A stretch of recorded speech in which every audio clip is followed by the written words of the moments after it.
Okay, bismillahirrahmanirrahim. Assalamualaikum warahmatullahi taala wabarakatuh. Jumpa lagi kita selepas kita bercuti seminggu sempena perayaan Chinese New Year. Jadi untuk hari ini saya akan masuk kepada topik yang pertama dalam hukum tajwid tahun 6, iaitu hukum tajwid izhar halki. Baik, kita tengok sama-sama. Hukum tajwid izhar halki. Izhar halki. Apa itu izhar halki?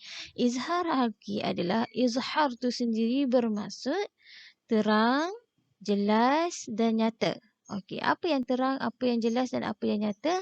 Ini adalah sebutan dia. Sebutan dia mestilah terang, jelas dan juga nyata. Izhar.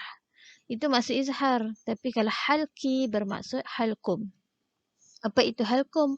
Okey, halkum adalah dalam rongga mulut kita ni ada satu yang dinama halkum. Kat situlah sebutan huruf yang terdapat di situ. Huruf-huruf izhar halki ni terdapat di halkum. Sebutannya jelas di halkum. Okey. Baik, kita tengok seterusnya. Huruf-huruf izhar halki adalah huruf izhar halki ada 6. Okey, kita tengok dengan jelas. Huruf izhar halki ada 6. Okey, kita sebut sama-sama. Sebutan mestilah dengan jelas. Seperti yang dinyatakan tadi, izhar mesti jelas, terang dan nyata. Nak kata tak boleh ada sebutan yang kurang jelas, tak boleh. Okey, mesti jelas, terang dan nyata. Kita sebut sama-sama. Huruf yang pertama, huruf alif. Okey, ni huruf alif ataupun hamzah. Kita sebut dia ada hamzah tu kan. A.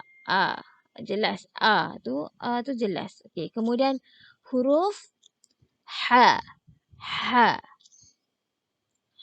Jelas. Ha ni dia tak boleh kamu sebut dia ha macam biasa gitu je. Ha daripada halkum. Nampak ni? Ha ni kan halqi ni. Jelas. Kemudian kha. Kha pun masih di dalam sebutannya masih di dalam halkum. Kemudian ain ataupun a ataupun ain. Next, ghain. Ghain ataupun kalau ada baris kita sebut dia nga. Okey, ghain. Okey, kemudian yang terakhir ha. Okey. Next, kita tengok seterusnya. Apa itu izhar halki? Izhar halki ni macam mana kita nak kenal dia adalah dia bila berlakunya huruf nun mati. Tengok nun mati ni nun yang ada tanda bulat macam ni kat atas ni. Ni nun mati. Ataupun tanwin. Tanwin ni baris 2 di atas, ada baris 2 di bawah ataupun baris 2 di hadapan. Bertemu dengan ke-6 huruf yang di sebelah ni. Huruf nun mati bertemu dengan tanwin ataupun tanwin bertemu dengan 6 huruf yang di sebelah ni. Baik, kita tengok pada contoh huruf dia. Okay, ni dalam buku teks kamu boleh tengok dalam buku teks. Izhar halki. Kita baca sikit sama-sama. Tengok di sini yang di-highlightkan dengan warna merah. Warna merah ni. Okay, dengar saya baca dulu. Wa arsala alaihim tayran ababil. Tayran ababil. Tanwin ni, tanwin baris 2 di atas bertemu dengan huruf hamzah ni tadi. Ni hamzah. Huruf hamzah ni adalah hukumnya hukum izhar halki. Baik, kemudian yang kedua, tanwin baris 2 di bawah bertemu dengan huruf kha. Okey. Next, tanwin baris 2 di atas bertemu dengan huruf ghain. Di bawah tu ya. Kemudian ini kita boleh nampak huruf nun mati. Kita tengok nun mati. Nun mati bertemu dengan ain ataupun a. Siratal ladzina an'am. Jelas sebutannya. Okey, an'amta alaihim. Jelas sebutan huruf nun dan jelas juga sebutan huruf ain tu. Okey, kemudian tengok bawah dia lagi. Fi jannatin aliyah. Sebutan huruf ta marbutah tin tu jelas dan a pun sama jelas. Next seterusnya nun mati bertemu ghain lagi sekali. Nuzulam min ghafurir rahim. Okey, ini mesti jelas. Tak boleh nuzulam min.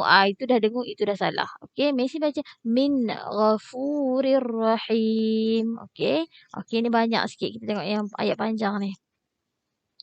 Wahum yanhauna anhu wa yan'auna anhu. Okey, semua jelas. Yanhau.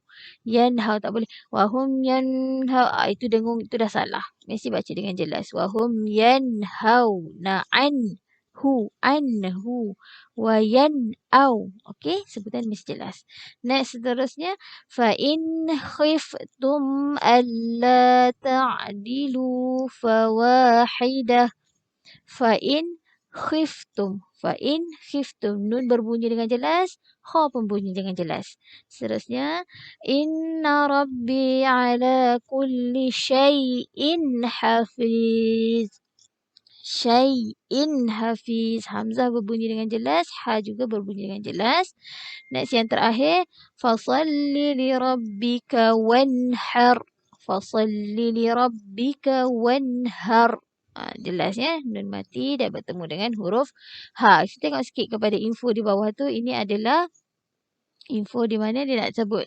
Nun tadilah yang saya tunjuk nota di depan tadi. Apabila nun mati. Ni tanda nun mati ataupun tanwin. Bertemu dengan huruf-huruf ni. Hamzah, ha, ain, ha, qain dan juga kha. Okay, cara bacaan dia. Sama macam saya sebut tadi. Menjelaskan sebutan pada nun mati ataupun tanwin dengan mengekalkan sifat dengung yang sedia ada pada nun mati dan tanwin. Okey, itu sahaja daripada Ustazah. Assalamualaikum warahmatullahi wabarakatuh.